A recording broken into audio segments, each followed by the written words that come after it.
राष्ट्रवादीचे ज्येष्ठ नेते जितेंद्र आव्हाड आपल्यासोबत आहेत. आपण त्यांच्याशी बातचीत करणार आहोत.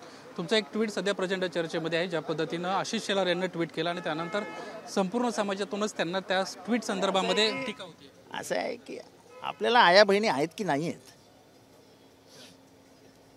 एका गरीब भगिनीवर 14 जण बलात्कार करतात, तिच्यासमोर 12 जण मारले जातात आणि तिची बाजू न घेणं किंवा तिची मी बाजू उघडपणाने घेतो. काय म्हणायचं शेलारांना म्हणू द्या. अरे माणुसकी आहे की नाही. तिच्या समोर 14 म्हणजे तिच्या समोर तिच्या लहान बाळाला मारलं, आपटून मारलं.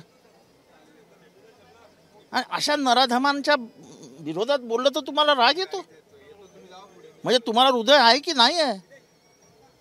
अरे धर्म धर्म धर्म कुठल्या लेवलला नाहीचा धर्म. वासुदैव कुटुंबकम म्हणणारा माझा धर्म. म्हणजे त्यांच्या मारेकऱ्यांना तुमचं समर्थन आहे का सांगून टाका एकदा की आमच्याच समर्थनावरती त्यांनी मारलेलं आहे. जगाला कळू तर द्या तुमचा मुखवटे आणि चेहरे. घाणेरडी भूमिका आहे, अतिशय म्हणजे खालच्या दर्जाची भूमिका आहे. सध्या सत्ताधारी पक्षांमधल्या एक मंत्री आणि एक आमदारांमध्ये जे वाकयुद्ध सध्या सुरू आहे, प्रचंड खालच्या पातळीची सध्या एकमेकांवर टीका सुरू आहे. नाही, मला नाही वाटत भुजबळ साहेबांनी कोणावर टीका केली. पण भुजबळ साहेबांना ज्या पद्धतीने टार्गेट करण्यात आलं आणि ज्या पद्धतीची भाषा वापरण्यात आली हे महाराष्ट्राच्या संस्काराला शोभणारे नाही. आणि मला वाईट याचं वाटतंय की सत्तेच्या हव्यासापोटी एकही सत्ताधारी म्हणजे एकही त्यांच्या पक्षातला आमदार किंवा मंत्री त्यांच्या बाजूने नाही उभा राहिला. खरं तर मंत्रिमंडळ बैठकीवर बहिष्कार घालायला होता.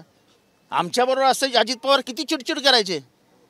कधी त्या देवेंद्र फडणवीस यांच्या अंगावर जायचे, कोणते आमचे चव्हाण साहेब, कधी अशोक चव्हाण यांच्या अंगावर, कधी यांच्या अंगावर, कधी त्यांच्या अंगावर. कायम आघाडीमध्ये जी वादावाद व्हायची त्याचे कारण फक्त अजित पवार असायचे. आज कुठे ते अजित पवार, रागीट अजित पवार कुठे आहेत. ज्या पद्धतीने भुजबळांना बोललं गेलं आहे कुठल्याही स्वाभिमानी सहकार्याला आवडणारच नाही.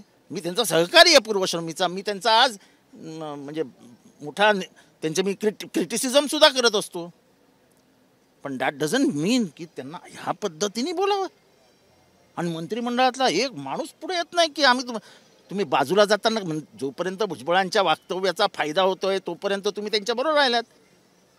आणि नंतर हळूच सांगितलं भुजबळ जे बोलत आहेत त्याच्याबरोबर आम्ही नाही, राष्ट्रवादीची भूमिका वेगळी आहे. आता आज काय झालं, राष्ट्रवादीमध्ये आहेत ना ते सर्वात ज्येष्ठ ते आहेत तुमच्यामध्ये. आज त्यांचा एवढा भयंकर अपमान झाला तरी एक माणूस बोलायला बाहेर नाही आला. ही कुठली पद्धत आहे. संजय गायकवाड सांगतो की ह्यांच्या मनात माणुसकीच नाही आहे. हे जे पवार साहेबांबरोबर वागले ना तेच यांचं मन आहे. ह्यांना माणुसकी नावाची गोष्टच नाही. ह्यांची हृदय दगड झाले दगड.